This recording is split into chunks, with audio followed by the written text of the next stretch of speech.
అందరికీ నమస్కారం. ఈరోజు సండే కదా, అందరూ ఇంట్లో ఉంటారని కొంచెం స్పెషల్‌గా చేద్దామని. బూడిద గుమ్మడి ఆరోగ్యానికి ఎంత మంచిదో మీ అందరికీ తెలుసు కదా. బూడిద గుమ్మడిని యూజ్ చేసి బ్రేక్‌ఫాస్ట్‌గా ఇన్‌స్టంట్ దోస చేశాను. అలాగే పొట్టు పెసరపప్పుతో డిఫరెంట్‌గా వడియాల కర్రీ చేశాను. ఇన్‌స్టంట్ దోసకి స్ప్రింగ్ ఆనియన్స్‌ని సన్నగా కట్ చేసుకోవాలి. దీన్ని దోస అనకుండా వెజిటబుల్ ప్యాన్ కేక్ అనాలి. ఎందుకంటే దీంట్లో వెజిటబుల్స్ ఎక్కువగా వేస్తాము. ఉల్లి పొరకను సన్నగా కట్ చేసుకున్నాక, అలాగే పచ్చిమిర్చిని కూడా సన్నగా కట్ చేసుకోవాలి.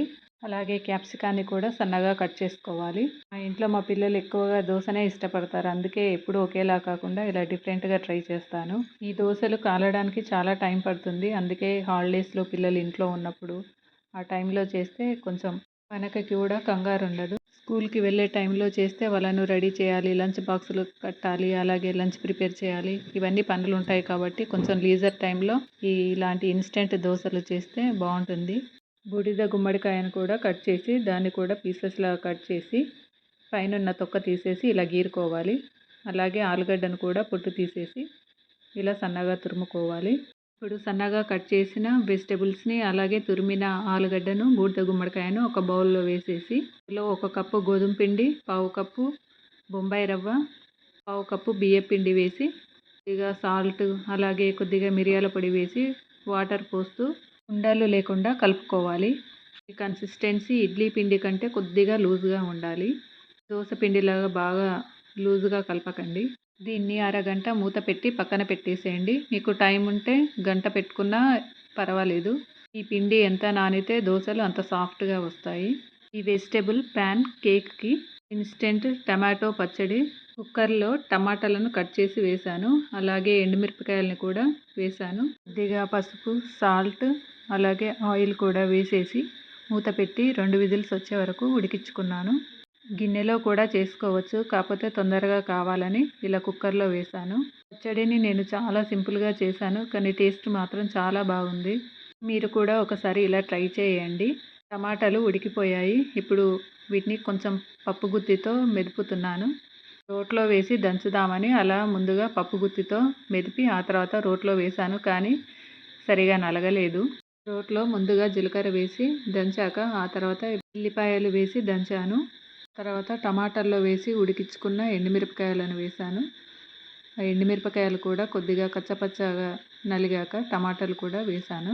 అన్నీ వేసి మొత్తం దంచుకున్నాక దీన్ని ఒక గిన్నెలోకి తీసుకున్నాను. ఈ పచ్చడి మొత్తం పేస్ట్ లాగా కాకూడదు, కొంచెం కచ్చపచ్చగా ఉండాలి. అందుకే రోట్లో వేసి దంచాను. లేదంటే మీరు మిక్సీలో పల్స్ మోడ్లో పెట్టి అలా మెల్లిమెల్లిగా ఆపుకుంటూ తిప్పుకోండి. పచ్చడికి నేను ఎలాంటి పోపు ఏమీ పెట్టలేదు. ఇలాగే సర్వ్ చేసుకోండి. చాలా అంటే చాలా బాగుంది టేస్ట్. ఈ దోశకి ఈ పచ్చడి కాంబినేషన్ చాలా బాగుంది. వెజిటబుల్ ప్యాన్ కేక్ వేస్తున్నాను. ఈ వెజిటబుల్ ప్యాన్ కేక్కి మనం నాన్ స్టిక్ ప్యాన్నే వాడాలి. ప్యాన్లో ఆయిల్ వేసి ఆయిల్ వేడెక్కాక కొద్దిగా నువ్వులు వేసి ఇప్పుడు ఈ పిండిని పల్చగా ప్యాన్ అంతా పరుచుకొని నూనె వేసి మూత పెట్టి ఉడికించుకోవాలి. ఒకవైపు కాలాక టర్న్ చేసుకుని రెండో వైపు కూడా ఎర్రగా కాలే వరకు వేయించుకోవాలి. ఈ దోసలను మంట సిమ్లోనే పెట్టి ఉడికించుకోవాలి. ఎందుకంటే ఇందులో మనం గోధుమ పిండి, బొంబాయి రవ్వ ఇవన్నీ వేసాం కాబట్టి అవంతా లోపల పిండి అంతా ఉడికేలాగా మనం సిమ్లో పెట్టి మెల్లిగా కాల్చుకోవాలి. అలాగే వెజిటబుల్స్ కూడా వేసాం కాబట్టి కొంచెం టైం పడుతుంది. ఇలా 2 సైడ్స్ ఎర్రగా కాల్చుకొని టమాటో చట్నీతోటి సర్వ్ చేసుకోవడమే. బ్రేక్ఫాస్ట్ అయిపోయింది. ఇక లంచ్ ప్రిపేర్ చేస్తున్నాను. కర్రీకి గ్రేవీ కోసం టమాటాలు, ఉల్లిపాయలు, కొద్దిగా నూనె, పసుపు వేసి కుక్కర్లో వేసి ఉడికిస్తున్నాను టమాటాలు, ఉల్లిపాయల్ని. పొట్టు పెసరపప్పును 2 అవర్స్ ముందే నానబెట్టాను. ఇప్పుడు ఆ పొట్టు పెసరపప్పులోని వాటర్ వంపేసి మిక్సీ జార్లోకి పెసరపప్పును, అలాగే కొద్దిగా జీలకర్ర, పచ్చిమిరపకాయలు, కొద్దిగా ఉప్పు వేసి మిక్సీ పట్టుకున్నాను. ఇప్పుడు దీనిని ఒక బౌల్లోకి తీసుకొని ఇందులో కొద్దిగా శనగపిండి వేసి అలాగే కొద్దిగా సాల్ట్ వేసి బాగా మిక్స్ చేసుకోవాలి. పిండి మనకు ఇడ్లీ పిండి కంటే కొంచెం గట్టిగా ఉండాలి. ఈ పిండిని మీరు ఇడ్లీ పాత్రలో వేసి కూడా ఉడికించుకోవచ్చు. నేను ఇలా చిల్లులున్న జల్లెడలో అరిటాకు వేసి చిన్న చిన్న వడియాల్లాగా పెట్టి ఆవిరి మీద ఉడికిస్తున్నాను. చిన్న మంట మీదనే ఈ పిండిని ఉడికించుకోవాలి. టూత్ పిక్ కానీ లేదంటే ఏదైనా పుల్ల కానీ గుచ్చి చూసుకోండి. దానికి ఏమీ అంటుకోకుండా ఊడొస్తే ఉడికినట్టు. ఈ వడియాలు నేను 2 జల్లల్లో వేసి ఉడికించుకున్నాను. ఈ 2 కూడా ఉడికిపోయాయి. ఇవి మొత్తము చల్లారాక కట్ చేసుకోవాలి. వీటిని మీరు ముందుగా నూనెలో ఫ్రై చేసి కూడా కర్రీలో వేసుకోవచ్చు. కూరలో నూనె ఎక్కువగా కనబడుతుందని నేను వేయించలేదు. కొద్దిగా నూనె ఎక్కువైనా పర్వాలేదు అనుకునే వాళ్ళు ముందుగా నూనెలో వేయించుకొని ఆ తర్వాత కర్రీలో వేసుకోండి. టేస్ట్ చాలా బాగుంటుంది. ఇలా అన్ని చిన్న చిన్న పీసెస్ వచ్చేలా కట్ చేసుకున్నాను. చూడండి లోపల ఎంత బాగా ఉడికిందో. సండే అన్నట్టే కానీ ఇంకా పని ఎక్కువగా ఉంటుంది. రోజు పిల్లలు స్కూల్కి వెళ్ళే టైంలో సరిగా తినరు. సండే అయితే ఇంట్లోనే ఉంటారు. కొంచెం స్పెషల్గా చేస్తే ఒక ముద్ద ఎక్కువ తింటారు అని చెప్పేసి ఎవ్రీ సండే ఏదైనా ఒకటి ట్రై చేస్తూ ఉంటాను.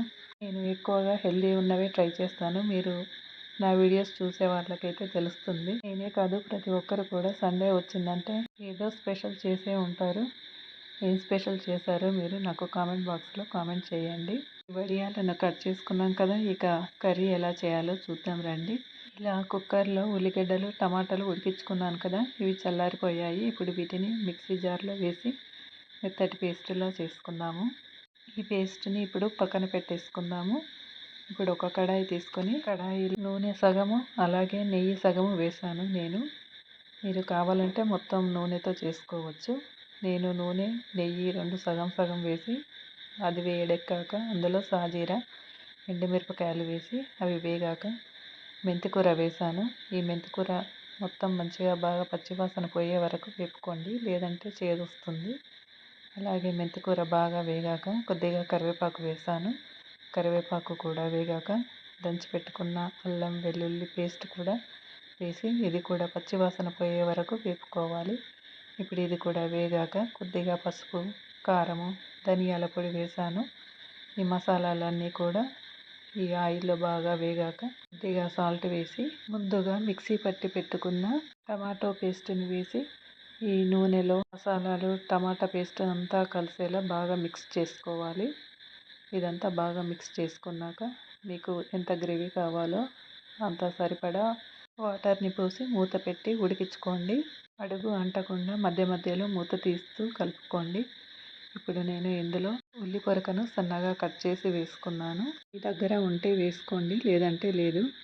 కాకపోతే ఉల్లి పొరక పుదీనా కొత్తిమీర మెంతికూర ఇలా అన్నీ వేస్తేనే కూరకి రుచి ఉంటుంది, ఏ కూరకైనా కూడా. నా దగ్గర పుదీనా లేకుండే అందుకే నేను పుదీనా వేయలేదు. రోజు మనము వండుకునే కూరల్లో ఇలా అన్నీ వేసుకుంటే మనకు ఆరోగ్యానికి కూడా చాలా మంచిది. ఇక్కడ గ్రేవీ ఒక ఉడుకు వచ్చాక ఇక్కడ ముందుగా కట్ చేసి పెట్టుకున్న వడియాలను వేస్తున్నాను. ఇలా వడియాలను వేసి బాగా మిక్స్ చేసుకొని మూత పెట్టి ఈ వడియాలకు ఉప్పు కారము మసాలాలు అన్నీ పట్టేలాగా ఉడికించుకోవాలి. ఈ స్టేజ్లో మీకు గ్రేవీ తక్కువగా అనిపిస్తే నీళ్ళని మసలబెట్టి పోసుకోండి. చల్లటి నీరు మాత్రం పోయకండి. అప్పుడప్పుడు ఇలా హెల్తీగా చేసుకొని తినండి. పెసరపప్పులో నాన్ వెజ్లో కంటే కూడా ఎక్కువ విటమిన్స్ ఉంటాయి. చివరగా ఇక్కడ నేను కర్రీలో గరం మసాలా వేసి కలుపుతున్నాను. గరం మసాలా వేసి కలిపేసి ఇలా మూత పెట్టి నూనె పైకి తేలే వరకు ఉడికించుకోండి. ఇప్పుడు మళ్ళీ మూత తీసి చివరగా కొత్తిమీరతో గార్నిష్ చేసుకుంటే కర్రీ రెడీ అయిపోతుంది. ఇక్కడ నేను నెయ్యిని తయారు చేశాను. ఈ నెయ్యిని నేను గిన్నెలోకి వడకట్టుకుంటున్నాను. నేను నెయ్యిని పెరుగు మీద వచ్చే మీగడతోటే తయారు చేస్తాను. పాలను మీగడతో పాటు తోడేస్తేనే పెరుగు అనేది టేస్ట్గా ఉంటుంది. ఇక్కడ కర్రీని కూడా గిన్నెలోకి తీసేసుకున్నాను. చూడడానికి బాగుంది కదా, తింటే కూడా చాలా బాగుంది. మీరు కూడా తప్పకుండా ట్రై చేయండి. ట్రై చేసి మీకు ఎలా వచ్చిందో ఎలా అనిపించిందో నాకు కామెంట్ బాక్స్లో కామెంట్ చేయండి. ఈ వీడియో నచ్చినట్టయితే లైక్ చేయండి, షేర్ చేయండి, నా ఛానల్ని సబ్స్క్రైబ్ చేసుకోండి. ఇలాంటి ఆరోగ్యకరమైన రెసిపీస్ కోసం నా ఛానల్ని చూస్తూ ఉండండి. Thank you.